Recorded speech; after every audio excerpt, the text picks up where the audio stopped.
If you love movies and movie discussions, you've come to the right place. Who am I, you ask? I am The Wiz! And I'm here to review the 2016 comedy adventure Captain Fantastic, starring Viggo Mortensen, George McKay, Catherine Hahn, Stephen Zahn, and Frank Langella, directed by Matt Ross. Captain Fantastic is an interesting mix of a few different types of genre.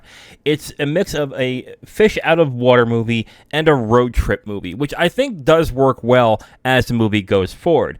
But that's not really the key aspect of this movie. This movie is about Ben Cash, who is played by Viggo Mortensen, and his family of, I would say, nicely misfits. Ben, his wife Leslie, and his 6 kids have lived out in the wilderness in Washington State for decades. That's how they've raised their kids. They've raised their kids outside of society. But when the wife commits suicide, he is drawn to go back to where she died in order to take her body and give her a proper funeral.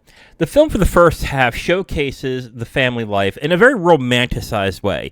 The kids are very intelligent, they are very self-sufficient, the family is really close, especially with the father, and Ben is looked upon as a very loving, caring, if not very exacting father figure, and the kids idolize him because of it. And even if you don't agree with the type of things that he is doing, it's romanticized enough that you kind of believe that he is doing the right thing and that he's doing what's best for the kids. And you believe that he has got their best intentions in mind when it comes to raising them. When the second half comes up, that starts to form cracks and starts to fall apart a little bit, because as the second half starts going, Ben and the kids start to interact with the outside world that they've shunned throughout all their lives. This is where a lot of the drama starts to come about. There's some talk about the mom and how they miss her and everything, but really the main drama goes into how the kids react to the outside world that they're just not familiar with. And I think this is where a lot of the character development of Ben really comes along. This is about a family, but really this film is about Ben. And it's about how Ben raised his kids, how he raised his family. Well, in the first half, you would think, wow, he raised them really well. They're very smart. They're very self-sufficient. But when they get into the second part of the film and they start interacting with the outside world, you get to see where the ideology and the way that he thought about raising his kids starts to fall apart. And it's because that they just don't know how to interact with society. They do a lot of odd things. They talk very openly about things that are very taboo in today's society. And on top of that, and I think in one of the most painful scenes in the film, you have the older boy who's starting to burgeon with his sexuality and starts to do some very not great things in this movie. Not terrible, but just like, oh, that's painfully cringe. The film tells a story of the importance of a multi-intelligent society. Now, multi-intelligence is a theory. I think a lot of people do believe in this, but it's still basically a theory. And basically, there are numerous types of intelligences. There's the book-smart intelligence. There is social intelligence, the ability to have people like you and have people follow you. There's also emotional intelligence. There's a bunch of other intelligence that I can't list off on the top of my head here. But it's clear that the kids are overly intelligent in one aspect, but woefully unintelligent in others.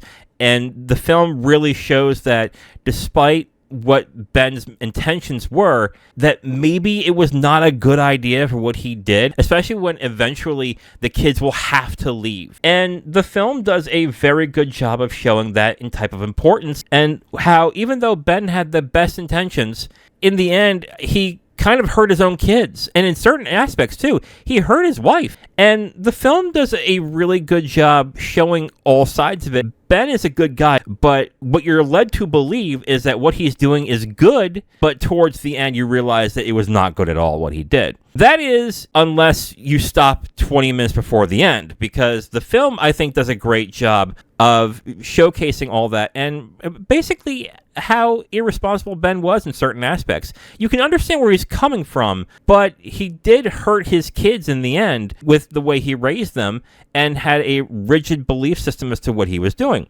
But in the last 20 minutes, the film cops out.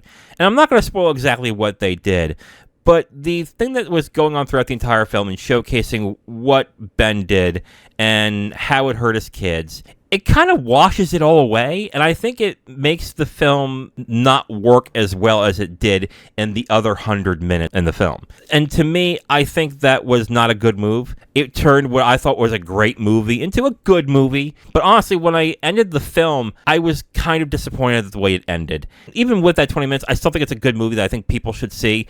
I just think that the last 20 minutes of the film just did a disservice to the rest of it. Is it a bad film? No, it's not. In fact, I am going to recommend Captain Fantastic. I think it is a very good movie, and I think it actually has a very good performance by Viggo Mortensen, who got nominated for an Academy Award for this role, and I believe that it was earned in this one. But I really do feel that the way they ended this film is in stark contrast to what the rest of the film was trying to portray and try to do in this. I don't think it was trying to villainize Ben, but it showed the reality of even his best intentions ended up harming his kids in a very specific way. And he could have prepared them for the future in some sort of way, but instead wanted to keep them in that nest, even though he should have known that it was not possible. So overall, I'm going to recommend Captain Fantastic. I think it's a good movie. Check it out on Max if you have not seen it. Now, normally I would go into what the next movies are, but I want to do the footnotes right now because I'm going to spoil the movie in the footnotes. So if you do not want to get spoiled, then I would suggest you stop right now and go into the next section to let you know what are the next movies coming out next. So here are the footnotes for Captain Fantastic. First off, these are questions I have. First off, did Ben love his family? I think yes, absolutely he loved his family. I think and especially he loved his wife. He just thought he was doing the right thing for everybody. For the most part, I think a lot of what he was doing was great. Teaching his kids to be self-sufficient, teaching his kids how to cook, how to hunt, and to be very intelligent and to think for themselves. Well, maybe not the last part. I think in that end, I think Ben definitely loved his family. Here's the second question. Is Ben a good father? That's a tough question. That really is. I think you can look at the first half of the film and go, absolutely he is. Look at his kids. Look how smart they are. Look how close-knitted and how they are in this film. But then you have to look at the second half of the film and go, oh, he did not prepare them for this. And that's a big problem. And unfortunately, yeah, that's a big thing in this.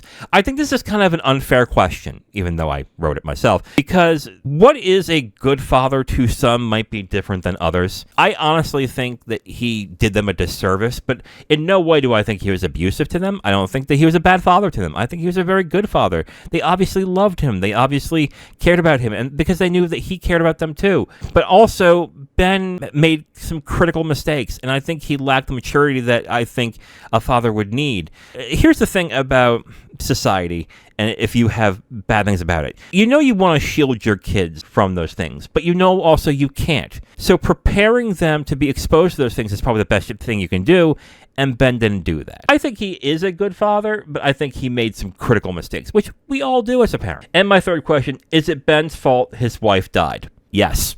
I think yes, absolutely.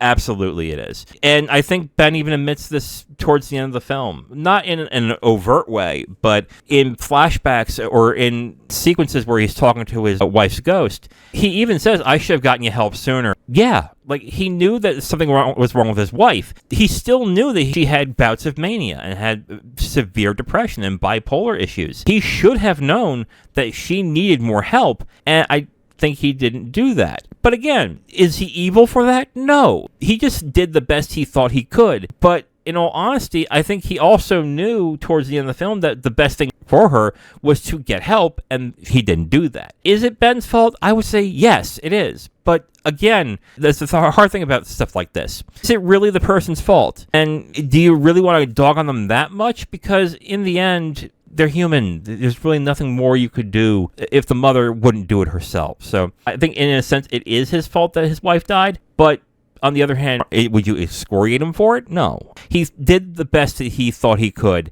and just made a critical mistake on the end.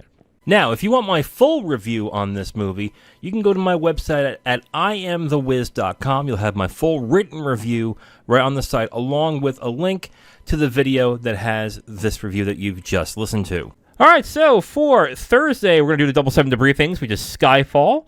And Saturday is The Tree of Life, directed by Terrence Malick. And on Tuesday, every June, we're going to do movies for Pride Month. We're going to have 1 week dedicated to it. I'm going to watch a movie that I honestly didn't know about it until a couple years ago when I started looking at LGBTQ films, and I never knew about this film until then. And then when I saw it, I was like, oh, I have to watch this because this looks interesting.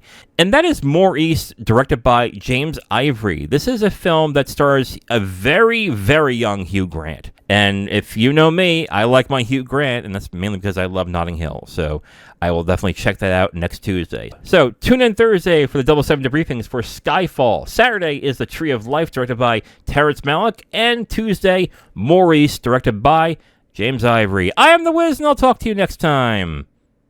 Bye.